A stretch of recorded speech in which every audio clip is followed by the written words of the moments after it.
All right, everybody. I think we are live. I think it works right now. It says that we're live anyway. So this is the Georgia Songbirds, and we're on the very first live stream with Mr. Clarke Sexton, who won the Georgia versus Kentucky Songwriter Showdown. Congratulations, Clark. Hey, thank you so much. It's an honor, man. Appreciate you having me. So for everybody who doesn't know who you are, go ahead and tell everybody a little bit about Well, yourself. I'm an East Kentucky native from Paintsville, Prestonsburg area, and I've been living back and forth, I should say, in Nashville for a while. But yeah, doing the singer songwriter thing full time actually. And I started out as a sideman musician playing bass and drums, and then just kind of evolved my way into wanting to write my own stuff and get a hold of the crowd from the frontman position. So that's what I'm doing now. Like I said, full time. And yeah, I mean, you can check me out and get to know me better on clarksexton.com. That's a pretty easy way to do it. Okay. And anybody that pops in or out, you got a comment, you got a question for us, just reach out and tell us. We'll ask it. I can see all the chat, and I know when you were playing, you were like playing and looking. I was like, how do you do that? I could. It would distract the hell out of me to sit there and play and then try to read at the same time. Man, honestly, it's one of those things where that's a good way for me to blow my lyrics pretty fast. Because if I take a look and I'm trying to read, it's like my brain wants to speak what I'm reading. Hmm. So it's one of those things where I get by. I got lucky a few times there, but I try to always engage with who's engaging with me, just because it's kind of my way of trying to reciprocate the love and support. Yeah. Well, you had a lot of fans, and like I said, the whole numbers thing. I haven't done all the numbers or added it up, but I know you were right there the whole time. You just completely, after your first week that you did it, your first one against, I think Thomas. I think I put you against Thomas, and your numbers were up there. I was like, yeah, that's probably who's going to win right there is Clark. Just from the beginning, I was like, because you had like the most live streams and you had the most shares. I'm like, it was just crazy. It's like 200 something shares, and I was like, yeah, Clark's going to win. He's so talented anyway. Well, thank you for saying that for sure, man. That means a lot. But I got to give it up to my support system, man. I always tell them, and I genuinely mean it. It's like you're the best family, you're the best support system I could ask for, because I may not have 100,000 followers yet, but the Mm-hmm. 6,000 that I do and counting is, I mean, they're very loyal, if that makes sense, and Oh yeah. they do that for me. It's like, man, I'd rather earn a couple here and there that really believe in what I'm doing and that don't care to get on there and show the support. And they do, man. They take care of me better than I can imagine. And you were talking about earlier about you're in Nashville now. You got some more support going on. Can you talk about that a little bit too? Absolutely, man. I moved here in 2015, but it's the thing about it is I moved down here to try to do the thing. And since I've moved here, I've spent more time in Kentucky. Speaking of that fan base, because that's where the shows are. That's where the scene there is just popping off, man. There's so many good songwriters and artists, which in turn means that there's so many venues, so many crowds and demographics of people that just Yep. You went muted for a second. That's all. There there you we go. go. Yep.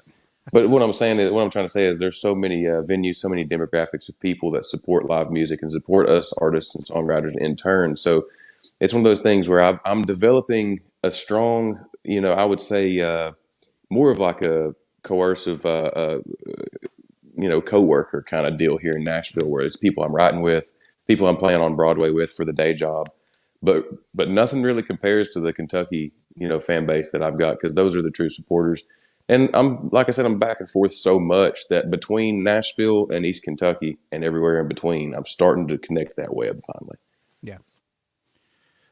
There was when I do this, is one of the reasons I do it is because I like to meet new songwriters, and the Kentucky songwriters that I heard this year. I mean, this was the first year I actually almost decided to make it more than 8 versus 8, because I had so many people reach out from Kentucky that I was like, I'm full. I mean, I've already got everybody, but they're all so talented. You guys all are really good. That makes sense. I'm not surprised to hear that, man. I had myself after, I mean, even after the first round had completed, then we moved on. Then I had people messaging me asking me, "Hey, man, how do I get in on this? This looks awesome." Mm-hmm. And how do I, or people messaging me on behalf of other songwriters. Okay. You know? Yeah, I had a few keep reaching out, and then like I said, that's what we was talking about. Like you asked me about the other states, and I'm like, well, I've had Alabama is kind of the will be the next one because every year I do Georgia versus a different state, and Kentucky won. You guys whooped our ass the first round. Honestly, I mean, it just there was like two of them left, but it was comes down like to Alabama or Texas. We talked about that, and I love hearing you guys stuff. So I think we'll hear more out of your music down the road too. I mean, I love hearing how you're progressing stuff too. So how'd you get started, Clark? Well, actually, it starts probably with my father. My dad, man, he's a musician himself, and he's always been the guy, man, that he instilled in me everything he could, and he trained me, so to speak. I mean, to be what I am, taught me just about everything I know, and also put me with guys that he was playing with at the time that could do the same and help me along. But he's also always been in the role and position to where like he's a family man and he has to go to work and provide, and so he kind of made it his life mission when he had me to go to work and to earn that paycheck so that I didn't have to, so that I could be the musician, so that I could be, hopefully a star someday in his eyes. And my mom being a huge supporter, obviously she married a musician, so I've got the perfect, support system in house from the get go. Mm-hmm. So my dad being a musician, man, he always had a band, fronting, singing, writing songs. My mom writes songs. She's not musical, so to speak, but she's a poet. Okay. She would write lyrics a lot of times, and he would put the music to it. Having that in house is definitely that's the kick for me. That's what I mean. From the time that I was probably before I could walk, I was dragging a guitar behind me, trying to be like dad. Mm-hmm. So that's definitely how I got started. And then, of course, that gave me the fortunate blessings, man. I mean, I got to give the credit up to him, and the good Lord, that by the time I was 7, I was getting paid to play music on stage, That's cool. because, yeah, and it was kind of like a handed down opportunity, right there. It's just like because of my dad's hard work in the music industry and what he was able to accomplish, he, like I said, passed the torch very early to me. And of course, he still plays and does his thing, but it's one of those things where I always say that I give the credit to the good Lord first, my parents second, and then my hard work last. you know, Now you said 7. Where did you play at 7 years old? Man, the Mountain Arts Center was probably the first time that I hit the stage at 7. There was a festival in Prestonsburg, Kentucky. I think it was Mm-hmm. called East Kentucky Fair that was going on at the time at Thunder Ridge, which is a big horse track. I don't know if it's still active or not. I don't think it is. But and I remember at 7, I played a competition there on drums. And speaking of that, my dad built the tracks in his home studio, That's cool. without drums to him. That way I could go and play in this competition on the drums. And then at the same age, he was playing he was the house band for a lot of the competitions going on at the Mountain Arts Center, or not even competitions, just showcases, I should say. Mm-hmm. And like Colgate Country competitions and 23 showcases and stuff like that.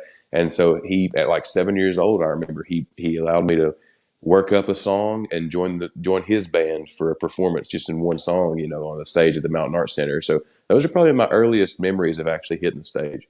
I remember the Colgate, the songwriter stuff that I used to do because I did one here in Georgia at Cowboys in Kennesaw, Yep. and Cowboys caught on fire. You guys burnt that place to the ground. Literally before I even got to sing, so I went to Panama City and got drunk and had a good time. Absolutely. Is Colgate? Do they still do that? Is Colgate still around? Do you know? I really don't know. I haven't heard anything in years about it or anybody doing it. I know that if they are doing it, they're not doing it in Eastern Kentucky anymore, I don't think. Okay. But yeah, Now, man, that was one of those things that back then that music scene was bumping. I mean, it still is in a way, but and Dad just allowed me to hit it with him. so that was. Well, do you remember the? You said you did drum. Do you remember the songs? Could you play your own songs, or did you do like Then covers? it was covers. So I remember, man, the East Kentucky Fair that was a competition. I think I got third place, and I think I played a train beat to "Long Black Train" by Josh Turner. Nice. And then there was a Montgomery Gentry song. Uh, I think "Daddy Won't Sell the Farm." Mm-hmm. That's And for cool. some reason, I just loved those songs as a kid. But I will say there was this is right after that. I've got to put this in there, man. This is hilarious. It makes me laugh. Thinking about this is nostalgic. But right after that, a few years after that, do you remember the 4-H Oh talent yeah. shows, right? Yeah, Oh okay. yeah. So I always did the 4-H talent shows. And a few years after that, I'd grown up just a little bit, was getting, really, it was pretty established that this is what I, want to do, even early Mm-hmm. on. And for one of the 4-H talent shows, I won by performing "Foolin'" by Def Leppard on drums. And I came out with like the wig, the Axl Rose wig, and like my mom had like bedazzled flames into my jeans. Yeah, man. You're like rhinestone cowboy. I can just see it's like Sylvester Stallone. Absolutely, man. I thought I was hot stuff, man. Oh, so when did you actually start writing your own songs? Well, really, man, even as a kid, between like 10 and 12 years old, I would jot down stuff that would. I mean, I remember the first time I wrote a song technically was a gospel song. It was about church or something, and it was like just a cute kid kind of thing. But really, when I started actually writing and putting stuff out and trying to record it and be a songwriter, so to speak, it was actually not until I was about probably like 18, 19 years old. It was after I had moved down here and I started a rock and roll band called Cherry Hill Lane that I was fronting, and I was writing stuff in the vein of like Soundgarden and Pearl Jam, all the '90s grunge that I loved. I Mm-hmm. went through that phase so hard, still am in that phase, but that's probably when I first started trying to write stuff seriously and put it out. I went a lot of years just being a side guy, not really thinking that's what I was going to do. And then about 18 years old, I started writing pretty serious. And then uh, go through another phase of not really writing. And then by the time I was about 21 or 22, that's whenever it became a serious thing. Like that's whenever it's kind of like I can't get through the week without at least sitting down once or twice to try to write. Okay. And for you guys that are watching, if you got a question or comment, just post in there. We'll ask Clark anything you want. He's an open book tonight. Yes, absolutely. He may not wish he was. Man, I'm transparent no matter where you catch me. I appreciate you having me on here, man. It's good to talk to you. No, I want to thank you again for coming on because I mean the whole contest was I do it.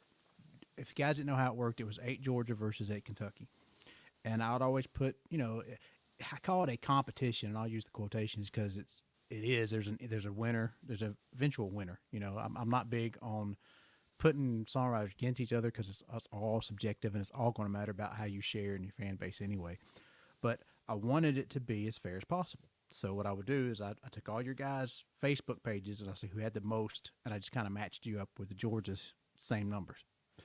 And then the second round, like I said, you guys there was like 2 Georgia left, so I had to start putting Kentucky against Kentucky, and you guys like, oh, I don't want to do that, but I had to. I mean, I had otherwise you'd just be like 5 Kentucky beating up on 2 Georgia. Yeah, absolutely. No, I think you, man. The cool part about it is what you just said. I really appreciate you alluding to that. It's kind of like there's no competition, right? And that's one thing I was a big, you know, I really was a fan of that because from the get go, you established that, man. You were like, hey, look, we're just trying to help each other here. But yeah, man, there's no sense in having, like you said, 5-on-2 in that regard. I'll be honest with you, man. It's been cool for us because, and I talked to like Cody Lee Meese a little bit, Lance, those guys are friends of mine. Mm-hmm. But one thing we all agree on is like, you know, we were introduced to some Georgia songwriters that we become fans of, Yeah. and it's like now, hopefully, we can work out shows with those people, with those awesome writers. Hopefully, we can write with them. Mm-hmm. In the end, it's something that like the competition is what it is. And obviously, sitting here as the technical winner, I'm very gracious for that. And it's an awesome opportunity for me. Don't get me wrong. I wanted to win. But in the end, it's cool because I've got introduced to a lot of people, such as yourself, that hopefully we can get together and write and do some shows Absolutely. together. Absolutely. Now that I know you're 3 hours away, I can get up there easier. Absolutely. And I'm up likewise. there. Yeah. Come on Yeah. down. Yeah. Yeah. The what we do here, like I said, this is the first time that I do live, like a live stream. And the reason I don't usually do live stream, and the guys that are watching are probably seeing why my internet is so bad. It's when I say bad, people, I mean I'm out in the woods. I literally, when you come, if you're ever here in Georgia, or when you come to Rootstock and play, you have to come by the house. I show you. I do it a gazebo outside, is where I normally do like the interviews, the live interviews, and you'll play songs, which you'll get to here in a few minutes too. And it's up there by the family graveyard.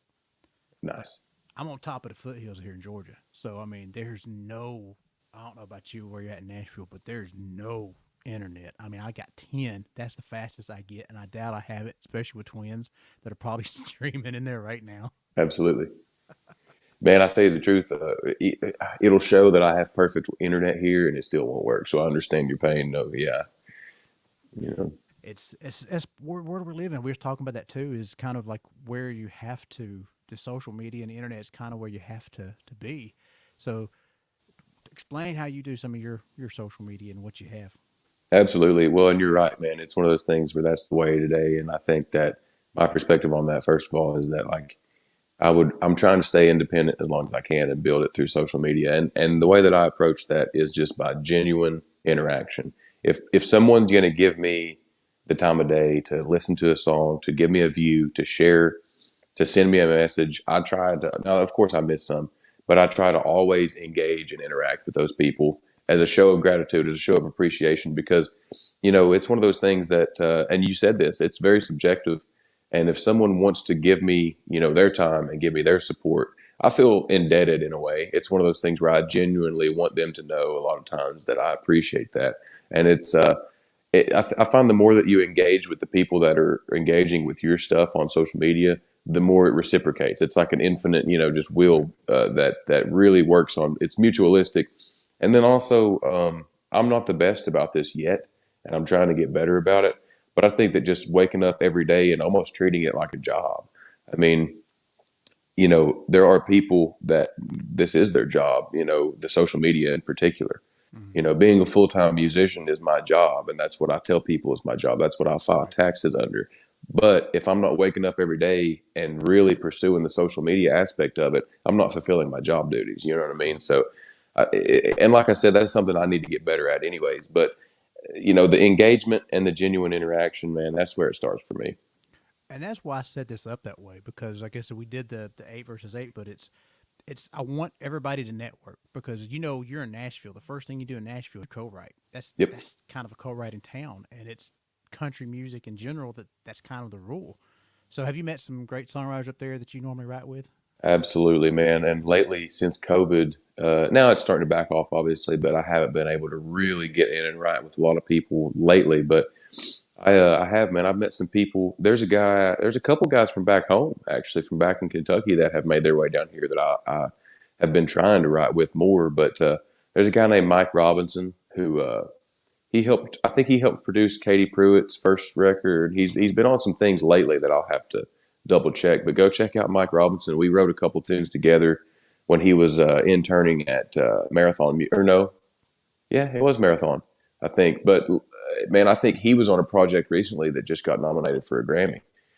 So it's one of those things where it's like a couple years back, I have this close friend that I'm writing with, and then a couple years later, here he is on a project, that's like blowing up. And then, Josh Martin is a guy from back home that I've been trying to write with, and there's a guy named John Riggins, not the quarterback, but John's a good country writer. Keenan Date. There's a couple of names, man, and the list goes on and on. There's a couple of people that I'm for sure going to leave out. And then there's also been a plethora of musicians that I've been able to write with musically, not just lyrically, and create. Because I'm a big fusion jazz musicians music kind of guy. That's where that's a lot of my background.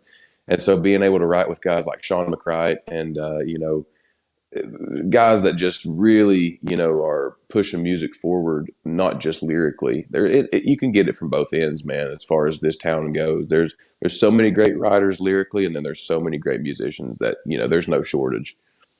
Have you been to the BB King Club? That's the only club I went into when I was in Nashville. Yeah, I did a few years back, but man, it's probably been 2 or 3 years. We went. I guess it's probably been that long too, because the last time I went, it was me and my bassist, but he brought a saxophone, and we went to the Commodore. We were playing at the Commodore, and it was like one of the coldest nights. So we had to go tune right. So he goes outside with his saxophone and he tunes it, and it's so cold. By the time we walk in, it's so out of tune. It's so Yep. bad. But I know afterward we went to the BB King Club, and they had like a 9 or 10 piece band up there, and they were so good.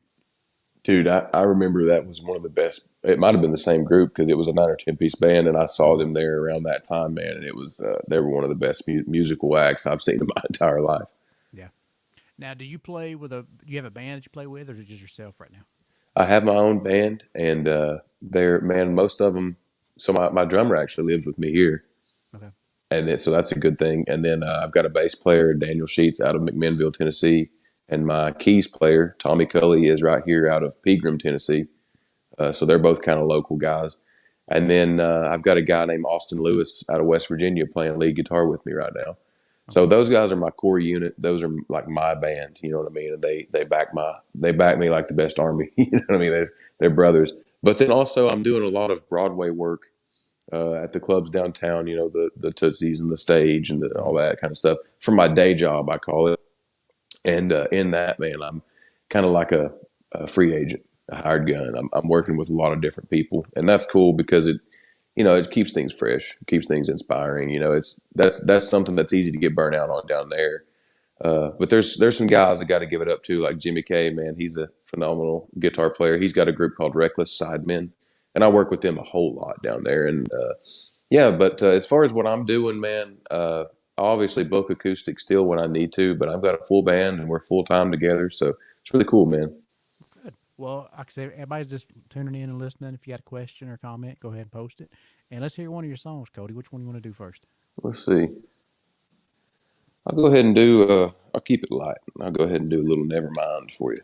All right. I'm a songwriter too, so I'd love to hear stories of the songs. So you got to tell me a story behind the song.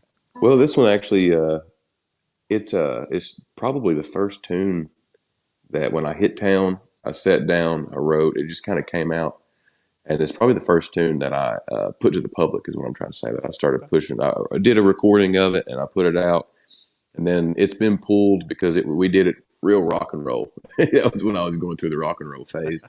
But it will probably be on this upcoming record we're getting ready to cut. And the story behind it, man, I was sitting in a dorm room at Belmont University.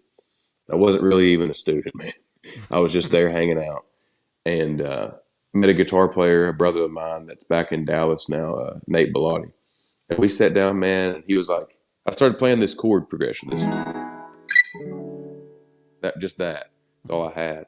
He was like, man, you like these funky chords, these jazzy chords. He was like, we Mm. got to, do something with that. And within about 20 minutes, man, and I just kind of word vomited out. And it was just how I felt at the time. And I had a relationship at the time that I was trying to hang on to for dear life. A girl 6 hours away from me, being young and thinking that this is everything, Mm. and a lot of frustration. And it was one of those things, man, where this just kind of came out in a way of like, I don't care anymore. Right. But I think everybody can kind of relate to this because it's kind of saying like the moral of it is that you can we can make this the most important aspect of both of our lives, and we can build this up and hold it on a pedestal to just make it everything. But why? Right. Never mind, forget it. You know what I mean? Because at that age and at that time and at that place in our lives, there's absolutely no point in it. That kind of thing. Uh-huh. Take it away.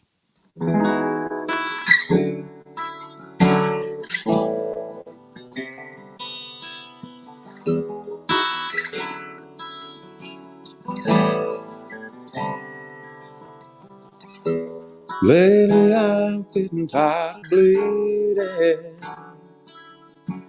Words off your tongue cut me deep inside. But I just have to dance with my demons. Get up and get on the line. I could tell you that everything's gonna be alright. Oh, but that would be a lie. I could buy you a big nice diamond ring somewhere down the line. Or I could be your reason why. But never mind.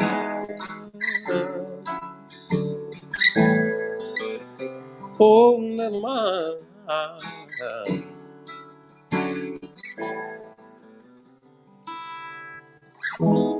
Go ahead and try to read me. Don't mind me if you've got the time. Go ahead and try to read between the lines. You might not like just what you find. And I could tell you that everything's gonna be alright. Oh, but that would be a lie. And I could buy you a big nice diamond ring that shine somewhere down the line.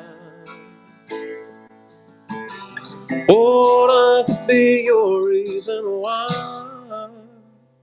But never mind. Oh, never mind.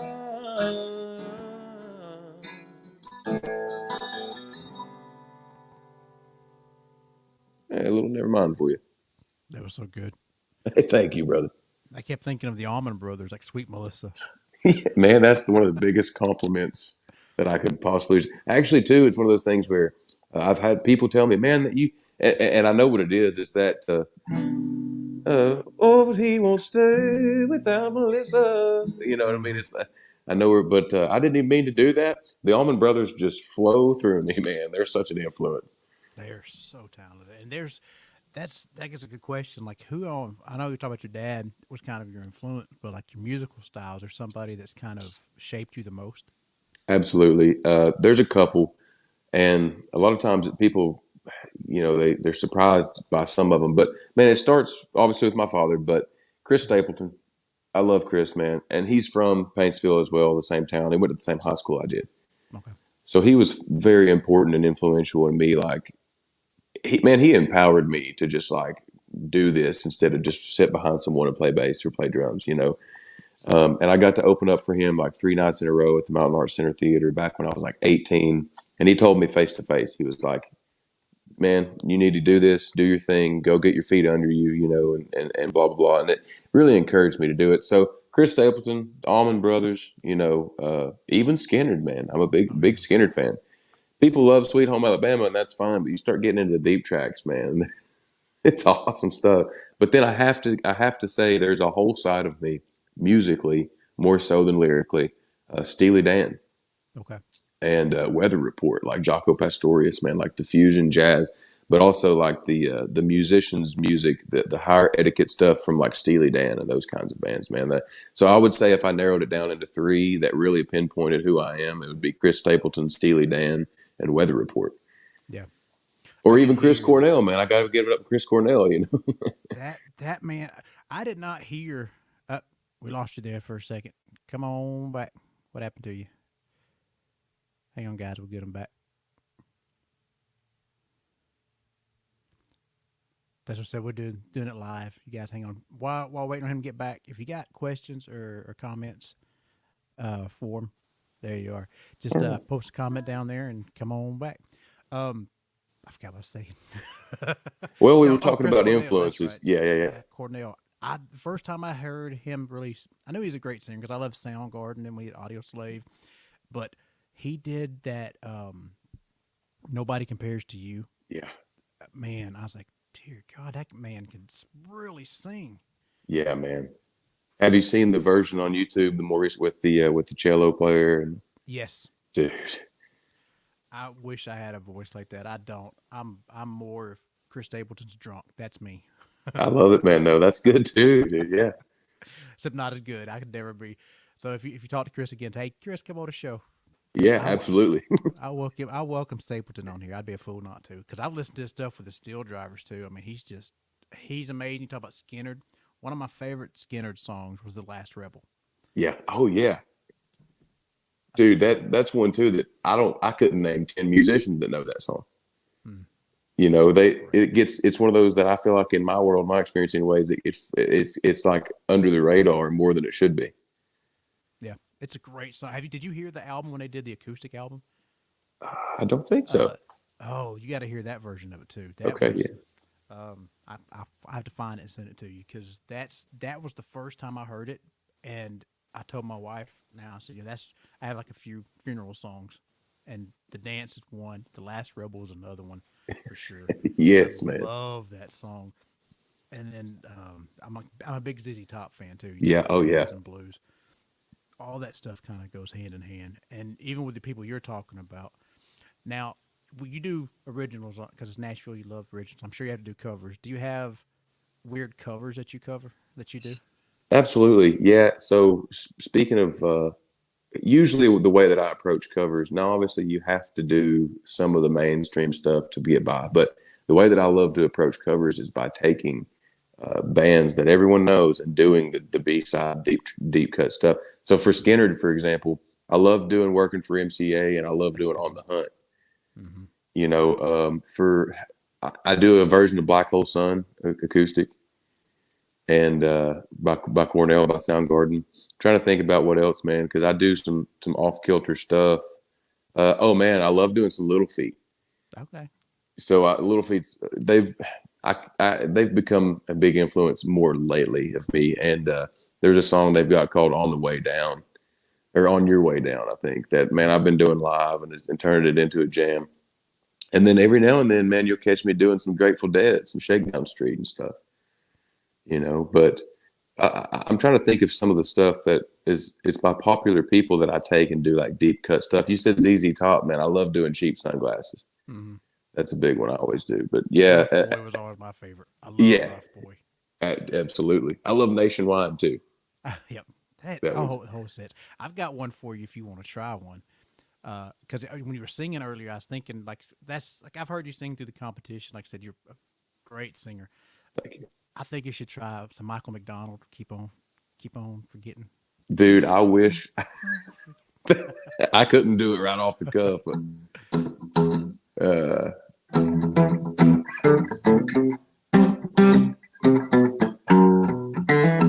dude, I love that track. That's the Picaro brothers playing on that Mm-hmm. track, and Michael McDonald is. It's one of those things where my buddies, man, growing up, like in high school, I had an influence, man. A guy named James Whited, who's a phenomenal musician, and he took me under his wing, and I played in a trio with him where we were doing Peter Frampton, Steely Dan, Toto, all of that, like Boz Scaggs, like all of that, like badass '70s kind of stuff. Yeah. And Michael McDonald became a huge favorite of mine because of his talent, because of, all this stuff. Mm-hmm. And it was funny, though, because these 16, 17-year-old punks would get in my truck and I'd have Keep Forgetting playing. And they'd be like, what's going on? you know, Some aha going take on me. absolutely. Or America, Yep.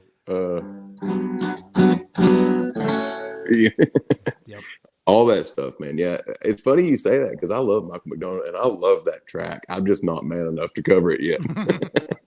See, I always my feelings and people have listened to podcasts, people listen to video haven't heard this, but my take on covers has always been I've never been a big fan because I'll never be able to do it justice the same way they do it. So if I I'm gonna understand. take one, I'm gonna change it and I'm gonna do it my way. And so I took Mother by Danzig Yeah. and slowed it down and did it my way. And then When Doves Cry, Prince. Oh, yeah. And because this playing out in public, I always make a joke of it. Okay, if you can get to the song, if you tell me the name of the song before I get to the hook, I'll buy you a beer. If not, you got to buy me one.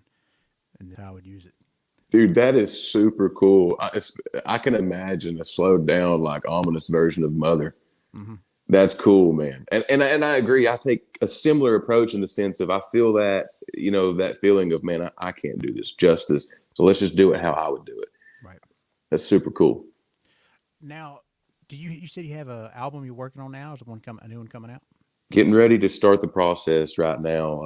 I'm not exactly sure about how we're going to do it just yet because I've got a couple of avenues I'm going to explore, but I'm in talks with, I'm really close personal friends with Dustin Lynch's drummer, Billy Freeman. Billy just won Country Drummer of the Year through Drumeo. Phenomenal musician. Obviously, check out his stuff. But me and Billy put like 5,000 or 6,000 miles on our motorcycles in the last year. So we've been in talks, man. He's got a home studio, and I think I'm going to get him to help me produce this record. We're getting ready to start on it. And basically, all the material is written with the exception of a few songs. And if you want, you can check a lot of the material that's going to go out. There's live versions on the Fat Cave Sessions, Fat Cave Studios, YouTube. We did like a live in-house recording of us just live taking, playing as a band, 5 or 6, and I think three or four of those songs are going to go on this new record. So if you get time, go to the YouTube channel Fat Cave Sessions or Fat Cave Studios, Mhm. and we're on there doing a couple of those songs. You can sneak peek them, and we've been playing a few of them out live. But yeah, we're getting ready to start that process of recording a new record. It's very early in the works, but our goal is to have it out by fall of this year, by end of the summer. Now you said you ride. What do you ride? Man, I got a Road Glide, Harley Davidson Road Glide Special. I had It's a what was it? An '09 Street Bob. I had to get rid of it, but I I love love it. the Street Bob, man. So if people haven't rode a motorcycle, I love ride. I don't like riding in the rain as much, but I do like riding or the cold. Kind of keep me out of the cold. Yep. But do you ride? Do you put your motorcycle, your guitar on your back, and ride your motorcycle down I the road? definitely have, man. On those shifts on Broadway where I was just playing bass, I would just strap my bass on my back, in the case and take off and go down there and play. It's been a while since I've done it now because the only acoustic that I have, this is a 61 Gibson J50, Hmm. and I don't have any worries about me going down, but anything can happen. And I Keep your almost muffler protect, with you, yeah, well, I almost protect this more than I do myself. right? Not my guitar. Yeah, literally. My little girl, she got a husky puppy, and I'm sitting there. I was picking on the guitar earlier, and he decides to come up and lick my guitar. It's like, oh no, no, no, no, no, no, no, no! You're about to lose your puppy. Yeah, you've got one more time, dog. So you wanna play us another song, Clark? Sure, man. Let me think. I'll play you one of my newer units here, if you don't mind. All right, absolutely. And again, you got to tell me a story. I love the stories of it. Absolutely. This is more one of my more songwriting songs. I like to say it's man. Like I said, I grew up in Paintsville, and there was a guy. Man, I got into a lot of all transparency here. I got into a lot of meanness when I was about by the time I turned about 15, 16, as we all probably do, Hmm. and was running around with some rougher crowd boys and doing some things, man, that I shouldn't have been doing. And I went through a whole lot of that stuff at an earlier age, but in that time span of running around and being rough and doing certain things habitually that not good for a man or a young boy, met this character named Mad Mike. And Mad Mike, man, was I mean, it's one of those things where at the time we thought it was super funny because he was so bizarre and so Hmm. strung out and so just rough, man. And, poverty stricken, man, and like at that time, being kids, not understanding the way the world works, it was just a thrill for us to go hang out with Mad Mike, and do stuff we shouldn't do, substances, stuff like that, and drink, and Mike is his story is actually sad as can be, man. Whenever I later on, fast forward to about a year ago, I sat down and I was like, I always had this idea in the back of my mind that I want to write a story song about Mike because of just the impact he had on my life at that time, and like I said, in that way, it was funny. I thought it was Hmm. a joke and thought it was an awesome thrill to go hang out with this bizarre character. But when I sat down to write the song, man, it came out very, very much more emotional and very much more heavy, and I took a step back as a young man, now at 25, 24 at the time, probably writing the song. And it took on a whole new perspective of something. And I had a whole new understanding and a whole new appreciation for the man. And yeah, so it went from being kind of a ha-ha, being young and wild to being something that's very much more heavy. And this song just kind of depicts a little bit of that story from him, man. And the song's called Michael.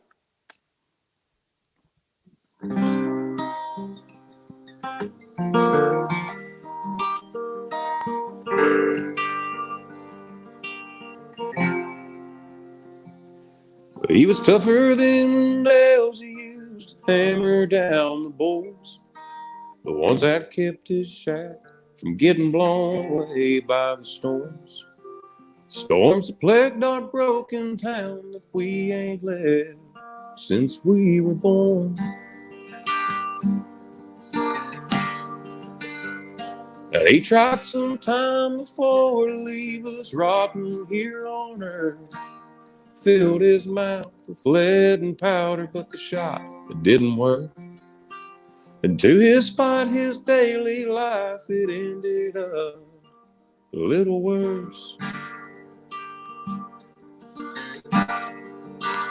But you just can't seem to blame a man who cannot seem to understand his worth.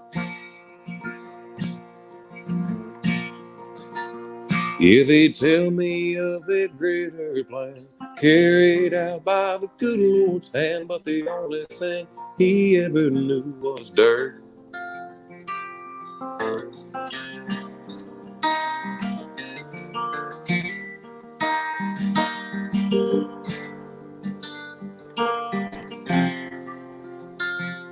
Well, you can catch him every now and then with a line cast in the creek, off a Paul B. Bridge in the middle of town, trying to reel in something to eat.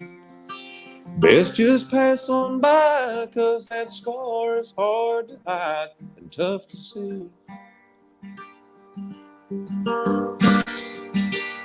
But you just can't seem to blame that man who cannot seem to understand his worth. Yeah, they tell me of a greater plan carried out by the good Lord's hand, but the only thing he ever knew was dirt.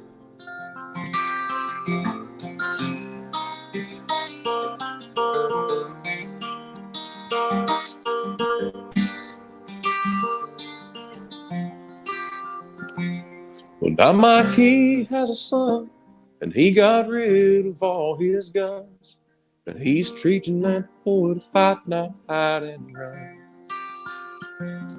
And when he asks his pa about his face, he just smiles with the pieces out of place and says, "Son, life ain't always fun."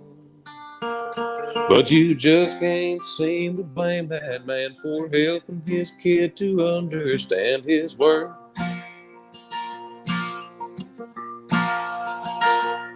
Yeah, teach him of God's greater plan, raise him strong and do all you can to make sure that boy gets out of the dirt. You gotta make sure that boy gets out of the dirt. Cool.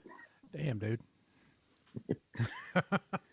Man, That's I forgot to mention that Mike, he did, man. He tried to, he was one of those guys, man, he tried to off himself earlier on in his life. So that added to at the time, it was like, wow, this thrilled us. But then when I got older, I realized the severity of that, you know. yeah, man. That's that.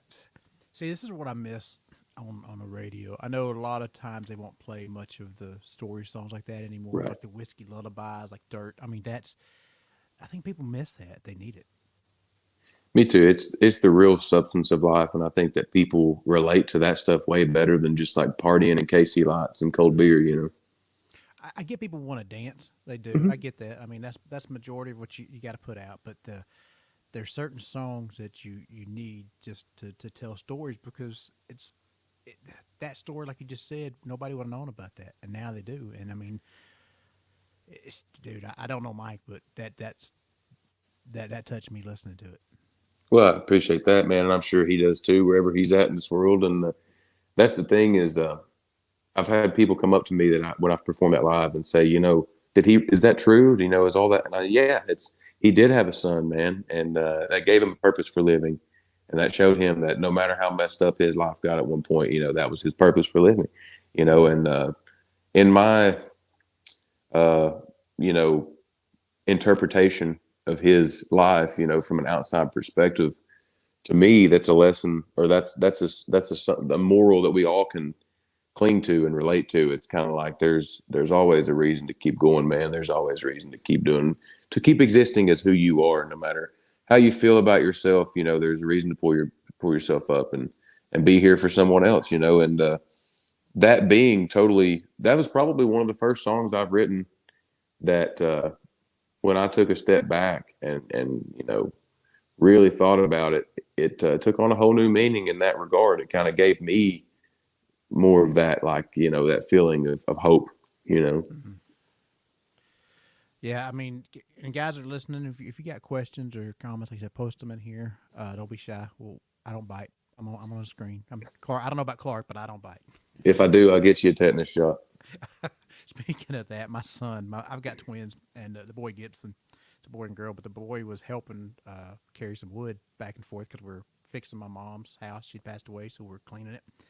And like kids do, he's out there in Crocs, which if anybody's ever heard my podcast knows how I feel about Crocs. I hate Crocs anyway. I just didn't catch him wearing them right. I made him change them. But he went out there in his Crocs and he stepped in a wood pile.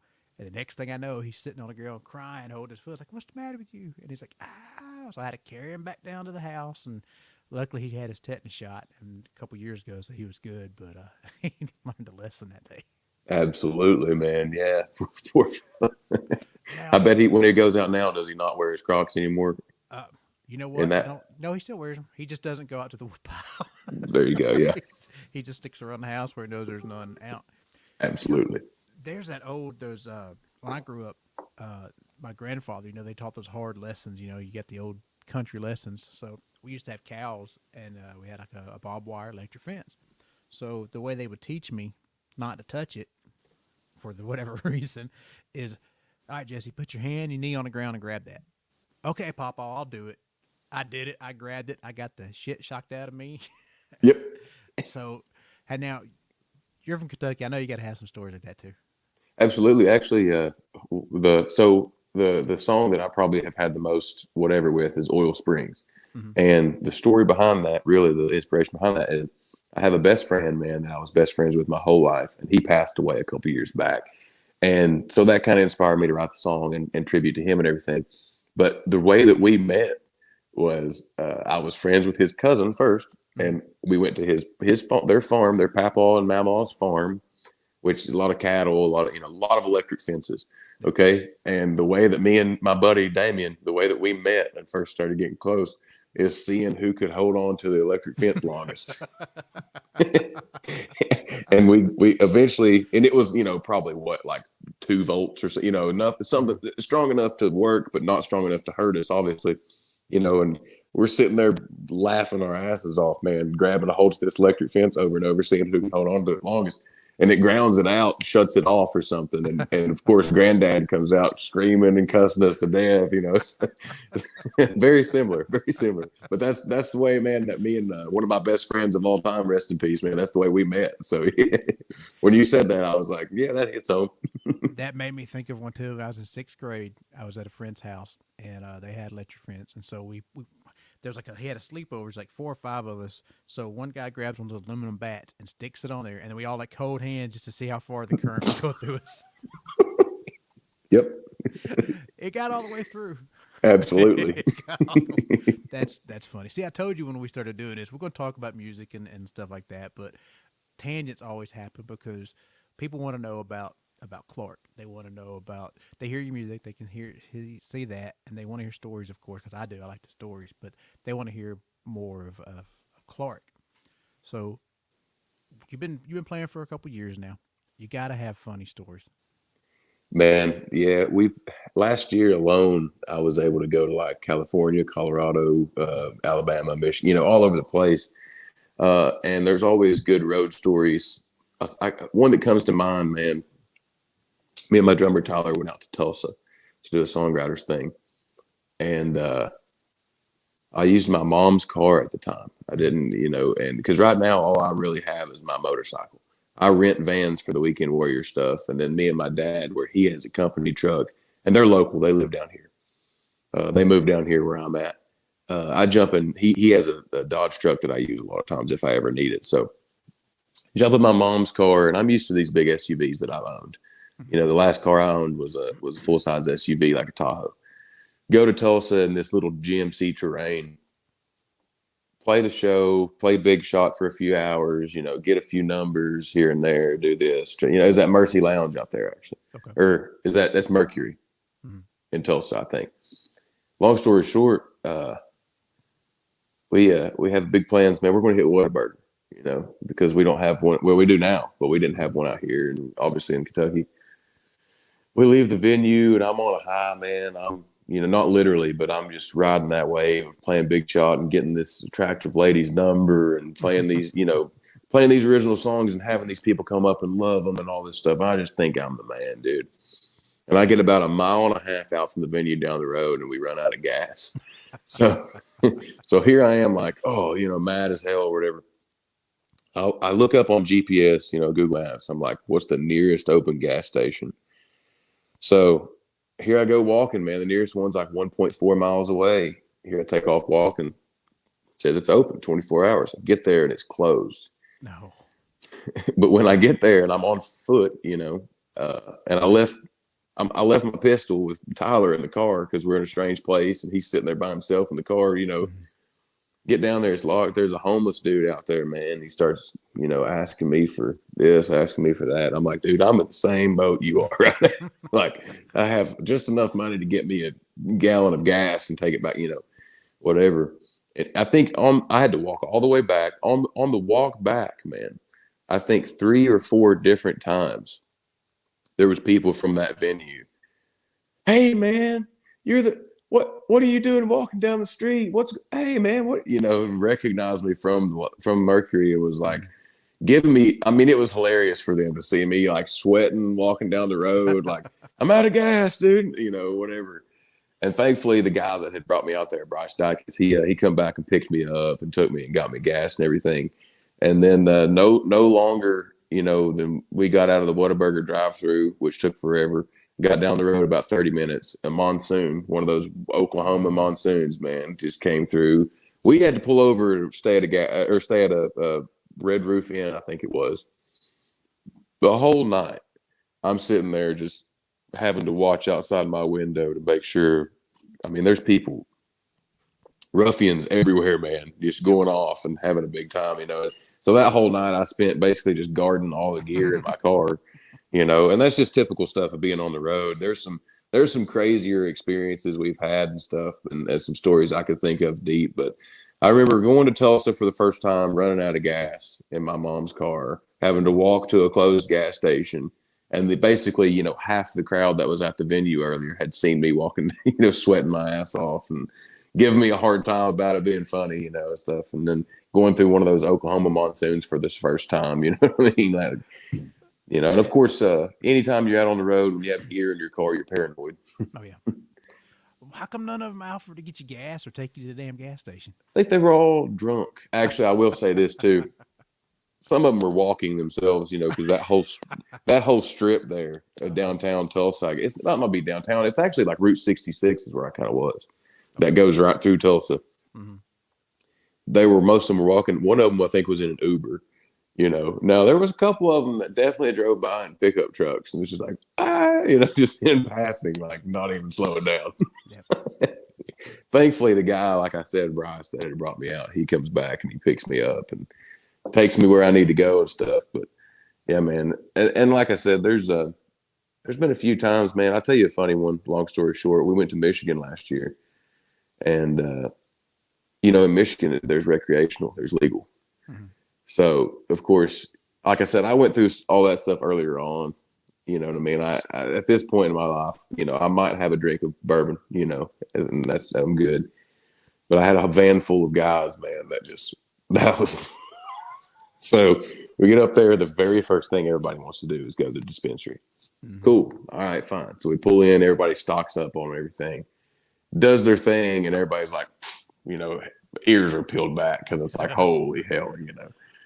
Like, cool. And of course, I'm driving everybody around, so I'm staying, relatively calm and sober. Hmm. And we pull into the hotel, unload. Everybody's just like wigging out, man. They don't know what to think. It's, absolutely rocked by this medicinal herb, I'll say. Walk into this pizza joint right there by the hotel, trying to get some dinner for the night. This chick's in there, man. And I mean, I don't even want to tell you the full story because it's just one of those things that like you see on the road. That's like, for us, it's hilarious. For some people, it's traumatizing.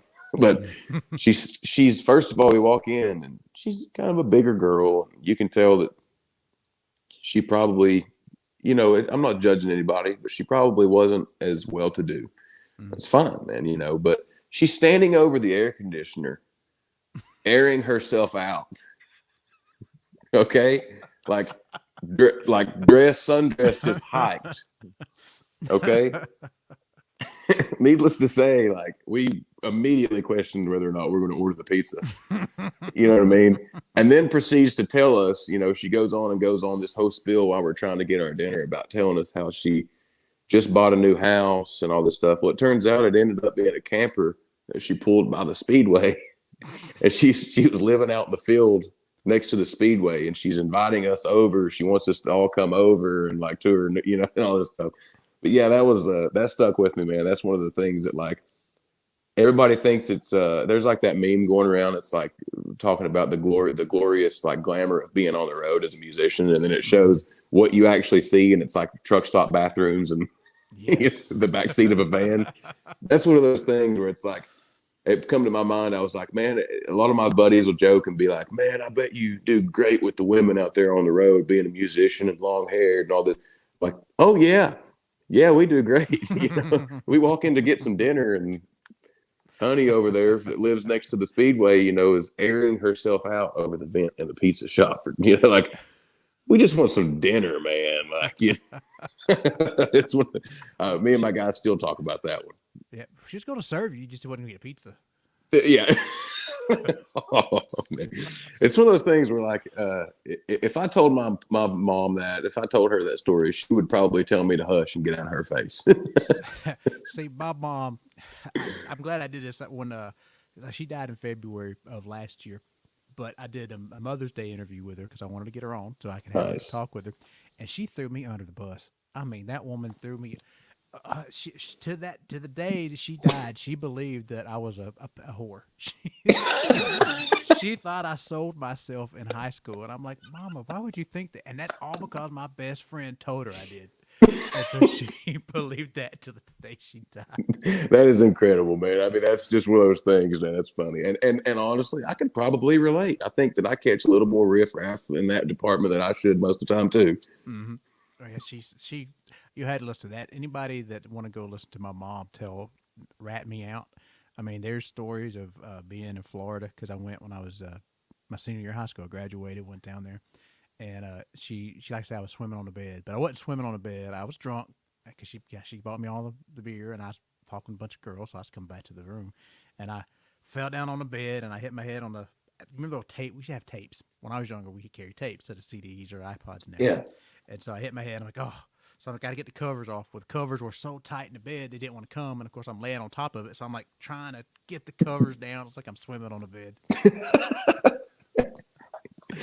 But I had fun. I ended up meeting a girl from 17 magazine and get my picture taken with her because I was 17 at the time too. And I don't know if they ever put in a magazine, but I know her dad watched me like a hawk. And then I Of had course.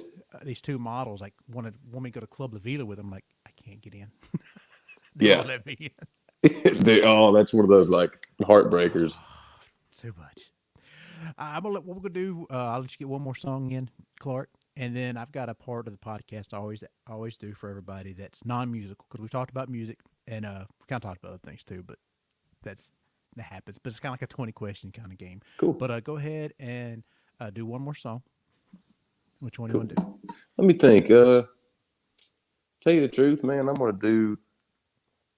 I'll go ahead and do a little bit of Oil Springs just because that's the one that I always get people wanting me to sing. So, and like I said, I kind of alluded to it. It's Oil Springs is basically my favorite place on earth, man. It's where I kind of spent most of my time growing up. It's where my best buddy that we laid to rest a few years back, Damien, was from, and he showed me the ways, man. We rode off-roaded dirt bikes and four-wheelers and side-by-sides continuously and got into a whole lot of meanness that young boys do. And it's a beautiful place in the Appalachian Mountains. And it's also home to some of the most beautiful people, and this song is just kind of inspired by all my memories of that. So it's called Oil Springs.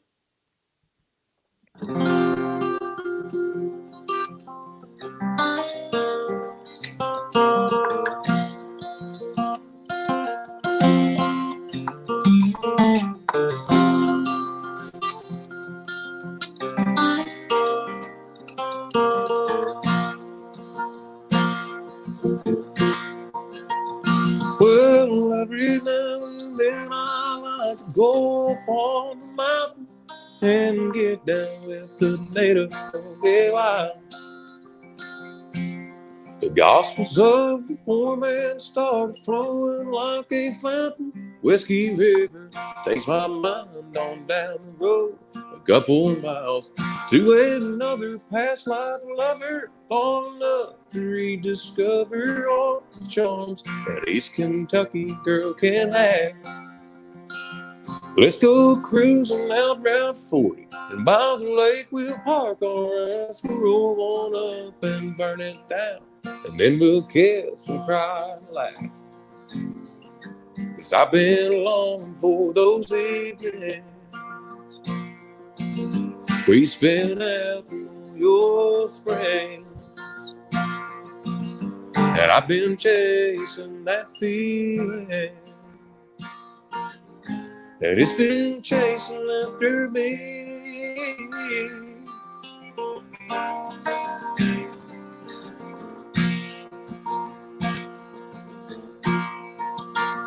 Well, those summers proved to be the making of those boys and me, and a few old girls who weren't afraid to grow.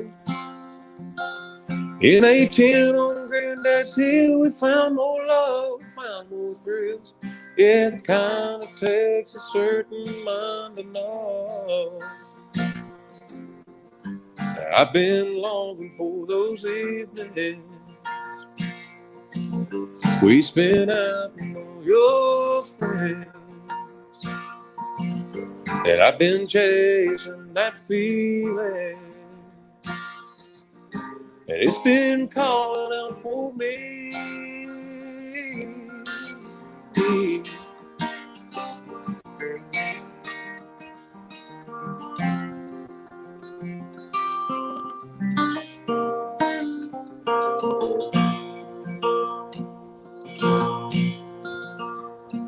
So when my time's up, when I finally filled my cup, won't you bury me where the working man is king?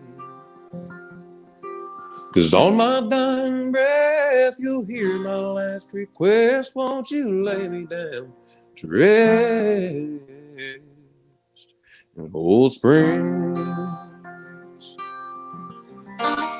Old springs. Mm-hmm.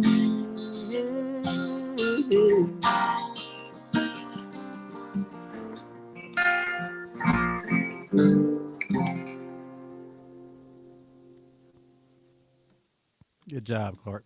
Thank you so much. Tim Morris says, congrats. Keep up the great writing. Hey, Tim, man. Tim's one of the coolest people. Him and his wife drove all the way from Iowa to Eastern Kentucky the other night to catch my show. Wow. So appreciate you, Tim. It means the world to me, and great to hear from you, brother. Got some merch in the mail on the way to you too, as well, Tim. See, I'm glad you mentioned merch too. I thought about that this year. Like I put up the stuff. I don't know if you saw it for like the Georgia versus Kentucky T-shirts. I was like, I wish I thought of that before it got started, and then I could have pushed that stuff out, and then all the money that came in, I could have helped split between like the finals. So that's kind of was like, damn, I'm like $1 late. You know, I'm day short and $1 late. Whatever. I missed the whole boat. I was like, I'm gonna do it again though. I figure I will. Absolutely, man. Yeah, that'll work great. I mean, moving forward, next year's competition, man, that'll be be awesome. Yep. So, guys, well, this that's all the music we're gonna do for Clark. But what we're about to do is do a game of 20 questions. So I'm gonna ask him some questions that aren't music related. Well, they are kind of, but not necessarily. So if you have any questions you want to ask them or you want to throw out there, feel free. Before we do that, though, Clark, tell everybody where they can find you, all your websites, social media, all that stuff. Well, my website, first off, is just clarkesexton.com. Clark has an E on it. And you can go there and get directed to my Instagram and my Facebook and all of that, which is just under Clarke Sexton Music. All of that stuff is. And if you go to clarkesexton.com, then you can basically get anything you need as far as music and social media. I'm on iTunes, got an album on there, journal entry under Clarke Sexton. On Spotify, on Google Play, all of that stuff. So make sure wherever you go, just make sure you put the E on the end of Clark. That's the most important thing, or you won't find me. And then also, we're getting ready to launch a merch store online, I think. So it won't be long, and you'll be able to get on my website and directly go to a link where you can just order the merch from there. But if you want merch right now, just reach out to me on Facebook or Instagram at Clarke Sexton Music. Yep. And also, what I've did, and speaking of the Georgia versus Kentucky, we were kind of talking about. If you guys didn't know, Clarke won the Georgia versus Kentucky Songwriter Showdown. So I know it's a mouthful, but I had to name it something. So, Absolutely. so he won that. Congratulations for winning. Talented, you deserve it. Like I said, it's in all quotations competition. It's more of networking for songwriters and get away to win. And but you are coming to Georgia to play at Rootstock, so that was one of the things that the winner would get. But also, I've started a radio station, and your music and all the other artists are on rotation on the Georgia Songbird radio. It'll be there. And tomorrow, if you guys are listening to this, so what is tomorrow? It's Thursday. Is it the 8th I think so. or the 9th? Whatever tomorrow is, Thursday at 7 o'clock. There's going to be on the Georgia Songbird radio. I'm playing it's a Georgia versus Kentucky kind of a playlist. So everybody that's been in the countdown, everybody that was in that will actually be played. So your songs will be in there, and you'll hear the 8 Georgia and the 8 Kentucky. And it's funny because this year there was 2 Clarks and there was 2 Codys. Yeah, So, that is wild, isn't it, man? yep. That's the first time it happened. But all you guys were talented. All the artists and songwriters, thank you. The sponsors that helped out Rootstock, Just a Fan Photography, Roundup Promotions, Crest Point Entertainment Group, and of course my podcast, the Georgia Songbirds. I always hate to mention it, but I'm going to mention it. Absolutely. Well, and also, Jesse, thank you for what you're doing, and thank you for putting this on and allowing us to be part of it. Not a problem. It's funny. I tell everybody, but Georgia fills up so fast, I don't even get to enter myself in. So I was like, I turn around, I was like, oh, it's full. Okay, I'll get it next year. And it hasn't happened in 3 years. Wow. Yeah. Well, that just shows, man, that's a testament to how gracious you are in helping us all out.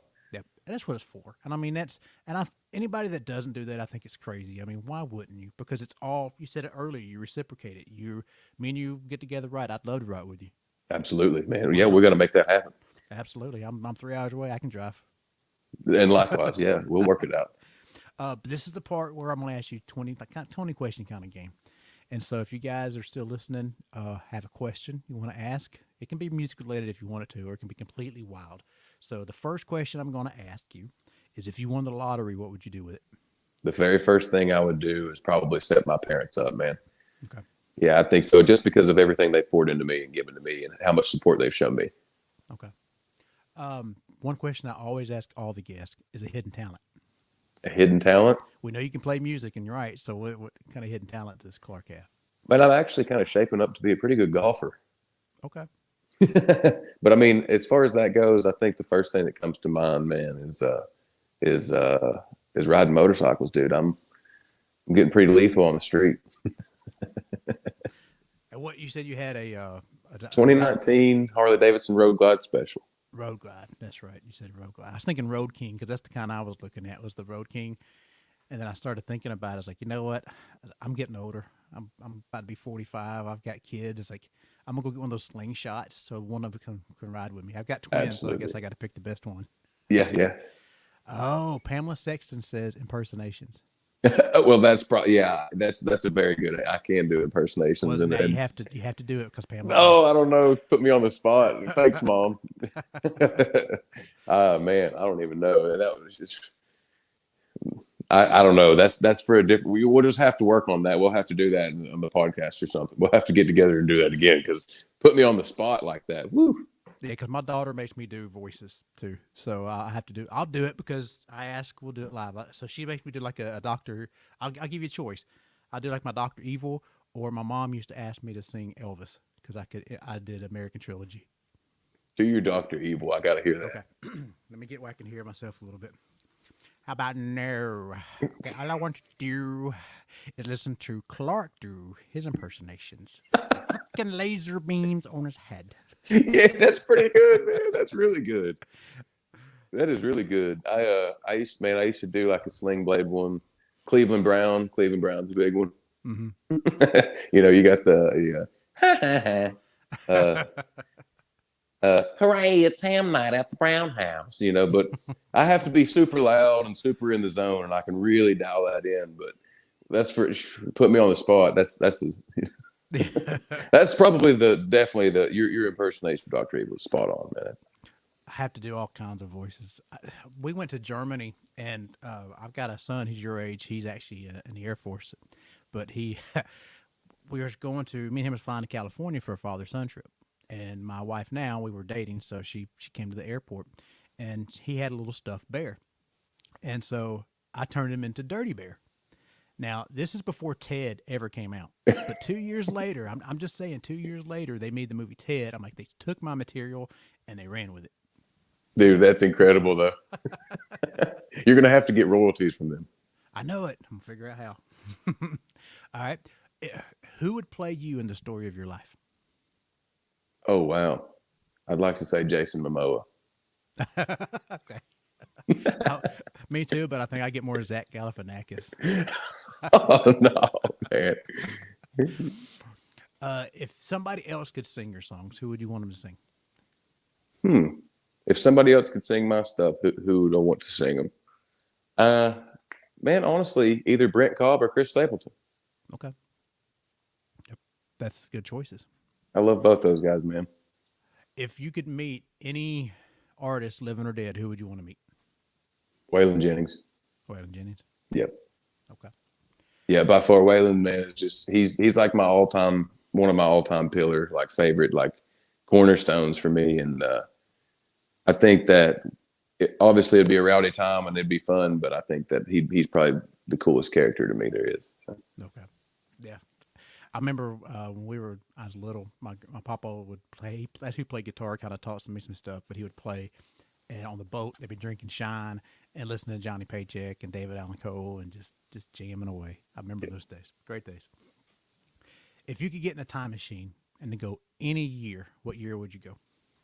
1973. How come? The records coming out, I can name a bunch of them, but the records coming out that year and just the overall aesthetic and the vibe and the clothes and the clubs and it's just the whole thing, man. And I think that like 73 was, I mean, the whole 70s decade is awesome. Mm-hmm.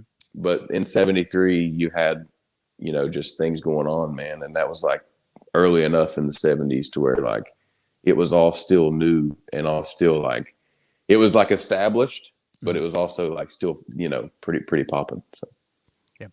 Um, what is the best advice you've ever got? best advice I've ever got, probably from my old man, and that's self-preservation. Knowing when to keep your mouth shut, knowing when to, respect the people around you. And that one thing, just self-preservation and the way that he presented to me encompasses so many aspects of life, whether it be respecting people, being genuine, being kind, being real, Mm-hmm. uh, or being selfish when you need to be selfish, and not in a bad manner, not in a nasty way, but in a way that this world can be just as cruel and mean as it can be beautiful. And if you always focus on preserving yourself and applying that to the ones that you love around you and preserving everyone around you in the best way possible, it usually transcends to you acting the way and behaving the way that you need to be. Okay. And if you guys tuning in and listening, what we're doing now is we've been talking for a little over an hour, and we've listened to his music. But now we're doing like a 20 question kind of game. So if you want to ask Clarke anything or me anything, feel free to send it in the chat, and we'll get it going.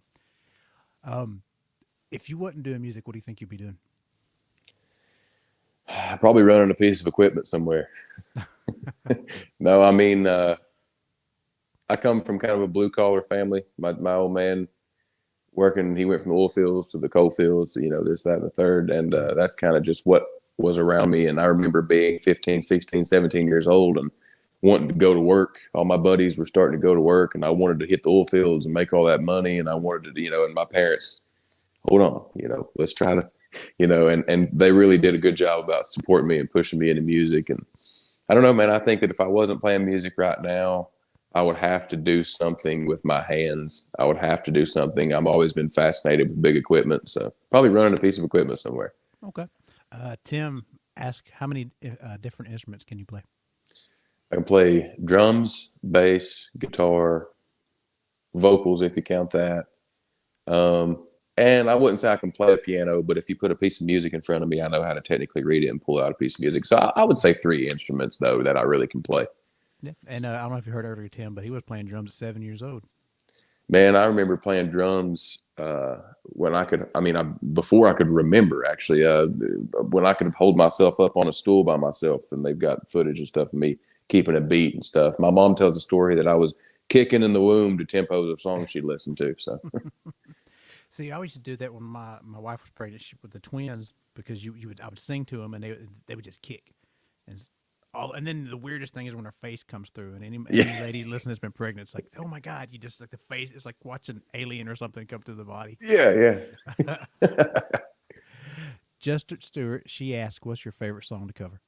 my favorite song to cover. That kind of changes depending upon the mood, but if I had to pick one of all time, it would be "I Was Wrong" by Chris Stapleton. Okay, and Justice, if you heard earlier, he's going to do some Michael McDonald. Keep on forgetting. I'll do that impersonation for you sometime.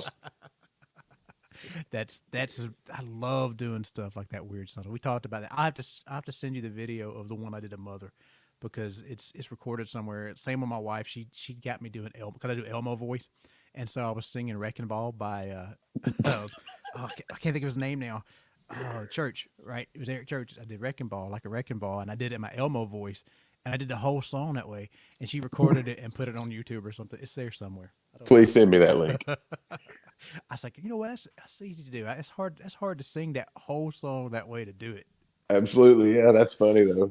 So now you'll have to do one too. Michael McDonald style. Yeah. Um. Give. I'm about to get here. Comes the spam. All right. Justin. I'm gonna have to take those guys off. I don't know how to take these off. Justice Stewart says she's gonna need him to open up the lower cave with these impersonations. Yeah, man. The Laurel Cove just released their music festival lineup, and I got the last spot on that festival, and it's an awesome festival. So, yeah, I got to say, Justice, if I come out and do that, John Grace might not put me back on next year. All right, I got one more. I got one question for you before I let you go. What's three things on your bucket list? Three things on my bucket list. I want to play Red Rocks. That's up there for sure. I want to play a live show at Red Rocks. I want to ride my bike uh, at least down the entire coast of California. Okay. And then I want to travel overseas, probably to Asia, to like Japan. That's probably the first three things that come to my mind. I know I would like to skydive someday. Um, I'm a pretty big adrenaline junkie, so I would like to skydive and say that I've done that. Okay. But yeah, I'd say that number one is probably play Red Rocks. I want to ride my bike down the coast of California, and then I want to travel to. And honestly, when I say travel, that third one on the list there, I'd also like to travel to South America. Okay. I think the farthest I've been, that's my wife's from Germany, so I've been to Paris. We went to Germany and then rode a train to Paris because everything over there is like train. So I've That's been super cool. there. Oh, I love to go and stuff. I want to go like to Switzerland or Ireland. That's always on my bucket list too to go explore. Yeah, man, for sure. I'd love to go play golf in those countries too, man. But I think for me, it's like I would love to touch Asia. I would love to touch Japan because I don't know. There's something about I've just never been exposed to that, and there's something about what I perceive, through books and TV and the internet stuff that intrigues me. But also South America, I really would love to touch places like Colombia. Just the beauty of the landscape and the beauty of the women and the whole nine yards, man. It'd be cool to touch South America for sure. Yeah. Well, Clarke, I want to thank you for coming on the show, man. I've had fun. Absolutely, man. I have had so much fun, and I thank you so much for this competition. Thank you for supporting us, man, and I appreciate you having me on today. Yeah, congratulations on winning. So, Thank you. you'll be playing in Georgia soon. When you get the rootstock, let me know. We'll come out there, hang out with you, have a beer, and listen to you play. Absolutely, my friend. So before I let you go, tell everybody one more time where they can find you at. Just go to clarksexton.com, and that'll take you to my iTunes links and my Instagram, my Facebook, and all that. And Clarke has an E on it, so clarksexton.com. Okay. And it will be, I may turn this into a podcast episode in case anybody missed it, but it should be available on YouTube too. Like I said, this is the first broadcast I've tried to do on live stream. I think it went pretty good. So Absolutely, man. I've had a blast. Perfect. All right. I'm going to go ahead and end this broadcast. Thank you guys. This is Georgia Songbirds, and that was Clarke Sexton. So hang on, Clarke. I'm going to end this and talk to you for a second.